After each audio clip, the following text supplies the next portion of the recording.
কি রে মালতী, এখানে একা একা বসে আছিস? হ্যাঁ, আমি বাড়ি ছেড়ে চলে এসেছি। হ্যাঁ, সে কি, কেন? আমি শুধু একটু বিয়ে করতে চেয়েছি, সেইটা কি আমার অপরাধ? জানো জানো, তোমাকে ছাড়া আমার একদম ঘুম আসে না। প্রতিটা রাত আমি কত কষ্ট করে কাটাই। ও তাই জানো? হ্যাঁ, আমার মনে হয় এক্ষুনি তোমাকে বিয়ে করে নিয়ে চলে আসি আমার কাছে। হ্যাঁ, তাহলে করো না, আমারও তো খুব বিয়ে করতে ইচ্ছা করে। দাঁড়াও, আমি এক্ষুনি আমার বাবাকে বলছি তোমার সাথে আমার বিয়ে দিয়ে দিতে। আরে জানো জানো, শোনো। হ্যালো বাবা, পটলা আমার বয়ফ্রেন্ড, আমি ওর সাথে বিয়ে করব, আমাকে বিয়ে দাও। ও আমার জন্য খুব কষ্ট পাচ্ছে, আর আমিও। কি বললি? বাড়ি থেকে একদম বেরিয়ে যা, যে যা খুশি তাই কর। ঠিক আছে বাবা, তুমি আমাকে এত বড় অপমান করলে তো আমি বাড়ি ছেড়ে চলে যাচ্ছি, গিয়ে পটলার সাথে আজকেই বিয়ে করে নেব। আরে হ্যাঁ হ্যাঁ, যা।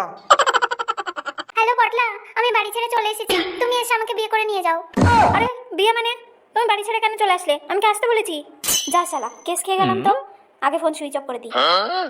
হ্যালো হ্যালো, শুনতে পাচ্ছো? হ্যালো, আপনি যেই নাম্বারে কল করছেন সেটি বর্তমানে বন্ধ আছে। কি, পটলা আমায় এইভাবে ধোকা দিল? আমি তো বাড়ি থেকে চলে আসলাম, এবার আমার কি হবে? এ তো খুবই দুঃখজনক ব্যাপার। তুই এখন যাবি কোথায়, থাকবি কোথায়, কি খাবি? আমি কিছু জানি না। আরে দেখো, পাগলি মেয়েটা কাঁদে। চুপ কর। তুই যদি আমাকে বিশ্বাস করিস তাহলে আমি তোকে বিয়ে করে নিয়ে যেতে পারি। তোকে একদম রানীর মতো করে রাখবো। শাড়ি কিনে দেবো, চুড়ি কিনে দেবো, গয়না কিনে দেবো, 3 বেলা বিরিয়ানি খাওয়াবো। হ্যাঁ সত্যি, তুমি আমাকে বিয়ে করবে? হ্যাঁ, তোকে দেখে বড্ড মায়া হচ্ছে রে, সেই জন্যই তো বলছি।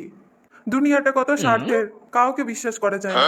তুই আমাকে চোখ বন্ধ করে বিশ্বাস করতে পারিস। হ্যাঁ হ্যাঁ ঠিক আছে, তাহলে আমাকে বিয়ে করে নিয়ে চলো। হ্যালো গুমলু, আরে আমি তোদের বৌদি পেয়ে গেছি, মন্দিরে বিয়ে করছি, এখনই চলে আয়। বর আগে বউকে মালা পরাও। আরে বস, পড়াচ্ছ না কেন? এত সময় নিলে পুরুত মাসে বাড়ি চলে যাবে, বিয়েটাই আর করা হবে না। গুবলু, আমার সমস্যাটা একটু বুঝে কথা বল। ও সরি সরি, ভুলে গেছিলাম, তোমার তো হাতই নেই। ঠিক আছে, তোমার হয়ে আমি পরিয়ে দিচ্ছি। এ নাও, পরিয়ে দিয়েছি। এবার সিঁদুর দান হবে। উফ, এ বেচারার তো হাতই নেই। আরে গুবলু, তাড়াহুড়ো করে সিঁদুরটা যেন পরিয়ে দিস না, ওটা আমিই পরাবো। এ নাও, অত কষ্ট করে তোমাকে আর সিঁদুর পরাতে হবে না, আমি পরিয়ে দিলাম। আরে অনর্থ, এটা কি ভুল করলে? আরে ওর হাত নেই তাই ওর হয়ে আমি পরিয়ে দিলাম, কোনো সমস্যা? আরে সমস্যা মানে? সিঁদুর যার বউ তাকেই পরাতে হয়। নাও, ও এখন তোমার বউ হয়ে গেছে, তোমরা দুজন স্বামী স্ত্রী। গবলু, তুই এটা কি করলি? বিয়ে করতে এসেছিলাম আমি, তুই আমার মুখের সামনে থেকে খাবার ছিনিয়ে নিলি। আরে তা তুমি সিঁদুর কিভাবে পরাতে? আরে আমি জানি না, আমি ঠিক কোনো না কোনো ব্যবস্থা করে নিতাম। তুই এ কি সর্বনাশ করে দিলি? আরে তুমি এটা কি সর্বনাশ করলে? কি ভুল করেছি? আমি কি কোনো মানুষ না? আমার ভিতরে কি সমস্যা? আমি জানতাম তুই ঠিক চালাকি করেই এই কাজটা করলি। তুই এই মতলবেই এখানে এসেছিস। আরে এর তো হাতই নেই, এ তোমাকে কাজ করে কিভাবে খাওয়াবে? সারা জীবন তোমাকেই ওকে কামাই করে খাওয়াতে হবে। আরে হ্যাঁ, ঠিক কথাই তো বলছো। ঠিক আছে, যেটা হয় ভালোর জন্যই হয়। তুমি একদম সঠিক কাজ করেছো, আমার জীবন বাঁচিয়েছো। কি, তোকে এত বড় প্রবলেম থেকে বাঁচিয়ে নিয়ে আসলাম আমি, আর তুই এখন ওর হয়ে গেলি?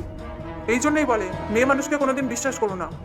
তুই কি চাস আমি তোকে বিয়ে করে সারা জীবন ধরে তোর চাকরানি হয়ে থাকি? আমি তো তোকে বলেছিলাম শাড়ি দেবো, চুড়ি দেবো, গয়না দেবো। আরে ভাঙা হাত দিয়ে তুই নিজে খেতে পারিস না, ওকে কি দিবি? আমি দেবো সবকিছু, টাকার বিছানায় ঘুম পাড়িয়ে দেবো। চলো জানু, আমাদের বিয়ে হয়ে গেছে, এখন ফুল সজ্জা করতে হবে। চলো আমার প্রিয় স্বামী। আমার অভিশাপ গুবলু, তুই যাকে আজ আমার থেকে ছিনিয়ে নিলি, অন্য কেউ একদিন তোর থেকে তাকে ছিনিয়ে নেবে। এই কালু, এটা তোর বৌদি, এখনই বিয়ে করে আনলাম। যা গিয়ে ফুলসজ্জার খাট সাজা। আরে গুরু, আমি লাশ সাজাতে পারি, ওইসব খাট মাট সাজাতে পারি না। আরে আজকে আমার ফুলসজ্জা। হ্যাঁ, তো আমি কি করব? তুমি না পারলে বলো, ওটা আমি মানিয়ে দিচ্ছি। থাক থাক, খাট সাজাতে পারে না, ওটার বেলায় খুব আছে। আমার কোনো অসুবিধা নেই তোমার সাথে মানাতে, আমার তো তোমাকে ভালোই লেগেছে। আরে একদম টুকলিবাজি মেয়ে, সবাই মিলে এসব কি বলে যাচ্ছে? কোনো লজ্জা শরম নেই নাকি? বউ আমার, তুই কেন মানাবি? কেন গুবলু, তুই আমার বউকে ছিনিয়ে নিয়ে বিয়ে করলে দোষ নেই, আর ওরা একটু বললেই দোষ? আরে গুরু, নতুন বৌদির সাথে কি একটু মজা করারও অধিকার নেই? হ্যাঁ হ্যাঁ, সে তো ঠিক আছে। আমি বলছিলাম কি, আমার ঘরটা একটু সাফ সাফাই করে দে, একটু সাজিয়ে দে। আরে আবার সেই পিছন চালানো ফালতু কথা বললে। আমাকে কি এইসব কাজ করার জন্য রেখেছো? ফুলসজ্জা তোমার, তুমি নিজেই সাজিয়ে নাও না। আরে তোর গুরু একটা হুকুম করছে, তুই সেটা মানছিস না? আরে আমি তো তোমাকে গুরু বলেই মানি না। বাহ, কালু তো খুব সুন্দর কথা বলে, আমার তো কালুকে খুব ভালো লাগছে। তুমি শুধু শুধু সময় নষ্ট করছো, ততক্ষণে গিয়ে নিজের ঘরটা সাফ করে নাও। আমরা আছি তো, এখানে বৌদিকে খেয়াল রাখছি, বৌদির কোনো অসুবিধা হতে দেবো না। ঠিক আছে, আমি 15 মিনিটের মধ্যে আসছি। শোন বচা, তুই এখানে আছিস বলে তোর বৌদিকে একা একা ছেড়ে যাচ্ছি। কালুর চক্কর খারাপ, যেন কোনো উল্টোপাল্টা কথা না বলে, কোনো খারাপ কিছু না করে। হ্যাঁ হ্যাঁ গুরু, কোনো টেনশন করতে হবে না, আমি দেখে রাখছি। আরে আমি কি খেয়াল রাখবো, আমি তো নিজেই চক্কর চালাবো। না, এই কালুকে কোনো বিশ্বাস নেই। এতক্ষণ ধরে কি গল্প করছে, যাই যে একটু শুনি তো। আরে তুমি এই গুবলুকে কি দেখে বিয়ে করলে? এত বড় পাগলামি কেউ করে? কিচ্ছু না ও আমার সামনে। আরে আমি তো এখনো ছোট, আমি তো এখনো অত বুঝি না। প্রথমে ওই হাত কাটা লোকের সাথে বিয়ে হচ্ছিল, তারপরে এ সিঁদুর পরিয়ে দিল, ব্যাস এর সাথে বিয়ে হয়ে গেল। জানো এই গুবলু কতবার আমার হাতে মার খেয়েছে?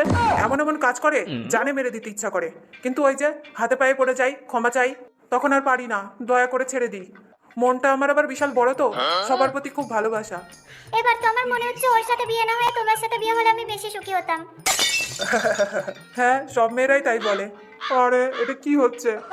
এত কষ্ট করে একজনের সামনে থেকে ছিনিয়ে আনলাম, এখন আবার অন্যজন আমার থেকে ছিনিয়ে নিচ্ছে। আমার বউয়ের উপর কালুর কালো নজর পড়ে গেল। আরে গুরু, তোমার বিয়ের খুশিতে একটা নতুন বোম কিনে এনেছি। বিয়ে আমার, তোর মনে এত খুশি কেন? আরে তো কি হয়েছে, বৌদি তো আমাদের সবার। বলছি যে এই বোমটাকে একটু চেক করে দেখবে? কই দেখি তো কি বোম। ঠিক আছে, ফাটিয়ে চেক করে দেখি। দাঁড়াও দাঁড়াও, আমি আগে চলে যাই। আরে কি হলো? কোথায় গেল সবাই? আরে আমার বউ ঠিক আছে তো? কেউ কোনো খারাপ কিছু না করে দেয় আমার বউয়ের সাথে? এই কালু, আমার বউকে কোথায় রেখেছিস? আরে আমি কি জানি? কালু, মিথ্যা কথা বলবি না। তুই এতক্ষণ ধরে আমার বউকে আমার নামে উল্টোপাল্টা কথা বলছিলি, পটানোর চেষ্টা করছিলি, আমি সব দেখেছি। আরে গুরু, আবার আমার পিছন চালাচ্ছ? আমি বলছি না আমি কিছু জানি না। খুব ভালো লাগছে। আরে পচা, তোর কাছ থেকে এরমটা আশা করিনি। শেষমেশ তুইও ছাড়লি না। আর তুই এত বড় চরিত্রহীন মেয়ে, যখন যাকে পাচ্ছিস তখন তার সাথে লেগে পড়ছিস। আরে আমি কি করে জানবো? যখন ধোয়া হচ্ছিল ও আমার হাত ধরে টেনে এনেছে, আমি তো ভাবলাম এটা কালু। কি কালু? আরে না না, সরি সরি, মানে তুমি। আরে কান খুলে শুনে রাখ, এরপরে যদি এরকম কিছু হয়, আগে আমি নিজেকে গুলি মারবো, তারপরে তোদের সব কটাকে গুলি মেরে মেরে দেবো। আরে তুমি এখন এখান থেকে চলে যাও, আমার গুবলু শানি এখনই চলে আসবে। আরে পচা, তুই না একটু আগে ধরা পড়লি, আবার এখানে চলে এসেছিস? কেন, তোমার একারই কি সবকিছুর ইচ্ছে হয়? আমাদের কি কোনো কিছু নেই নাকি? আমি শুধু 2 মিনিট কথা বলবো, ততক্ষণ তুই কোনো একটা জায়গায় লুকিয়ে পড়। ঠিক আছে, আমি খাটের তলায় চলে যাচ্ছি। এই দেখ, প্রেম জমে পুরো ক্ষীর। কালিয়া, তুই 1 নম্বরের মেয়ে বাজ। আরে গুরু, তুমি আবার আমার পিছন জ্বালাচ্ছ। আরে আমরা বসে কথাই তো বলছি, অন্য কিছু তো করছি না। আরে আমার মতন এত হ্যান্ডসাম স্বামী থাকতে তুই এই কালু কুমড়ার সাথে কথা বলবি কেন? আরে তুমি আমাকে কালু কুমড়া বললে? এই কালুকে তো কোনোভাবে বাগে আনা যাচ্ছে না। আরে এ তো তোর কপালেই ছিল না, একে আমি পটিয়ে নিয়ে এসেছিলাম, তারপরে আমার মুখের সামনে থেকে তুই ছিনিয়ে নিয়েছিস। তুই তো ফ্রিতে পেয়েছিলি, ফ্রি পাওয়া জিনিস কোনোদিন টেকে? কালু, আমার বউকে ছেড়ে দে, না হলে কিন্তু আমি তোকে টিম থেকে বের করে দেবো। আরে আমি নিজেই বেরিয়ে যাবো তোমার এই ধ্বজা টিম থেকে। আমি আগেই ভেবে নিয়েছি, এসব গুন্ডামি ছেড়ে আমি দিন মজুরের কাজ করব। বিয়ে করে নিজের পরিবার বানাবো, বউ বাচ্চা নিয়ে সুখে শান্তিতে থাকবো। যা খুশি তাই কর, এখন শুধু আমার ঘরের থেকে বাইরে যা।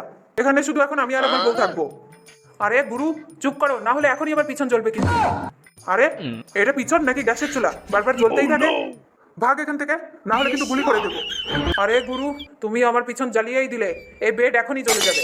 আমার ফুলসজ্জার খাটে কিরম করে আগুন জ্বলে গেল, এত সুন্দর করে সাজালাম। আরে বললাম না আমার পিছন চালিও না।